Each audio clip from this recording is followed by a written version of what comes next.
அஸ்ஸலாமு அலைக்கும் வரஹ்மத்துல்லாஹி வபரகாத்துஹு. பாதுகாப்பான பயணங்கள். நபி ஸல்லல்லாஹு அலைஹி வஸல்லம் அவர்கள் கூறினார்கள், பயணம் வேதனையில் ஒரு பகுதியாகும். அந்த பயணம் ஒருவருடைய உணவையும் பானத்தையும் உறக்கத்தையும் தடுத்து விடுகிறது. எனவே ஒருவர் தம் தேவையை முடித்ததும் விரைந்து தன் குடும்பத்தாரிடத்திலே செல்லட்டும்.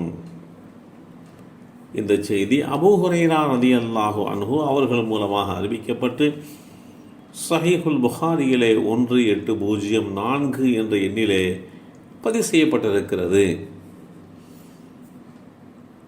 நாம் பயணிக்கக்கூடிய பயணங்கள் பல வகையிலே நமக்கு வேதனையாகத்தான் அமைந்து விடுகிறது. எவ்வளவுதான் நாம் இருப்பிடத்திலே சௌகரியமாக இருந்தாலும் பயணப்பட முற்படுகின்ற போது பல சிரமங்களையும் கஷ்டங்களையும் நாம் சந்திக்கிறோம். அதுவே நமக்கு பயணம் என்பது வேதனை என்கின்ற வகையிலே அமைந்து விடுகிறது. அந்த பயணத்திலே நாம் உரிய நேரத்திலே நம்முடைய உணவை எடுத்துக்கொள்ள முடியாது. அதேபோன்று தாகம் எடுத்தால் நமக்கு தேவையான தண்ணீரை குடிப்பதற்கு கூட மனமில்லாமல் இருக்கும். தண்ணீர் அதிகமாக வயிற்றுக்குள்ளே சென்றால் அது சிறுநீர் கழிக்க வேண்டிய நிர்பந்தம் வந்துவிடுமோ என்கின்ற ரீதியிலே கூட அந்த சிரமம் வந்துவிடலாம். பயணம் எவ்வளவுதான் வசதியுள்ள வாகனத்திலே பயணித்தாலும் அது நமக்கு உண்டான முறையான உறக்கத்தை தடுத்து விடுகிறது. பயணத்திலே நிம்மதியான தூக்கம் இல்லாமல் போய்விடுகிறது.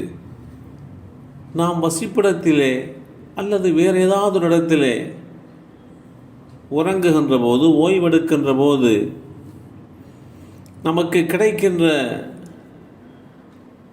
பயன்பாடு பயணத்திலே நமக்கு கிடைப்பதில்லை.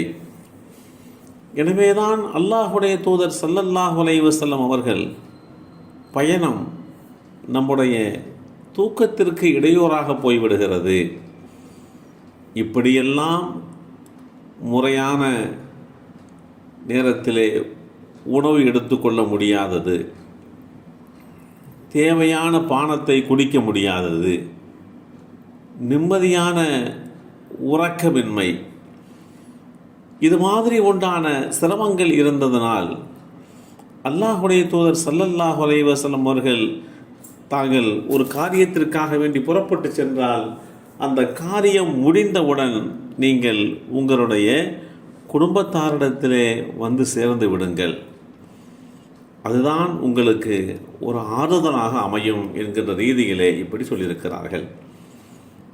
உலகம் உருண்டையானது என்பதை பயணங்கள் மூலமாகத்தான் அறியப்பட்டது என்பது நிதர்சனமான உண்மை. உலகத்தில் எங்கிருந்தும் எங்கும் பயணிக்கலாம் என்பதை கடல் வழி பயணங்கள் வழியே கண்டறிந்தார்கள் நம்முடைய முன்னோர்கள். கடல் வழி கடல் மார்க்க பயணம் இல்லை என்றால் எத்தனையோ நாடுகள் அறியப்படாமலேயே போயிருக்கும். அந்தளவிற்கு கடல் மார்க்கமாக செய்த பயணங்களின் வழியாக எத்தனையோ பெரும் பெரும் நாடுகள் அந்த பயணத்தின் வழியே அறியப்பட்டிருக்கிறது. பயணம் மனிதர்களை பின்னி பிணைத்திருக்கிறது. வானமும் பூமியும் கடலும் மலையும் நாடும் கண்டமும் பிரிந்தாலும் உலகம் என்பது ஒன்றுதான், அதிலே மாற்று கருத்து இல்லை. வெவ்வேறு நிறங்களில் இருந்தாலும், பல்வேறு மொழிகளில் பேசினாலும், விதவிதமான உடைகள் அணிந்தாலும், உண்ணும் உணவுகள் வேறுபட்டாலும், பல்வேறு வகையான வாழ்க்கை முறையை கடைபிடித்தாலும்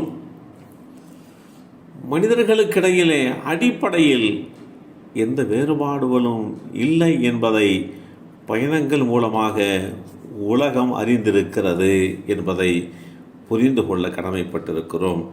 இல்லாமல் அல்லாஹு தாலா நம்முடைய பயணங்களை பாதுகாப்பான பயணங்களாக ஆக்கி தந்தல் புரிவானாக. அஸ்ஸலாமு அலைக்கும் வரஹ்மத்துல்லாஹி வபரகாத்துஹு.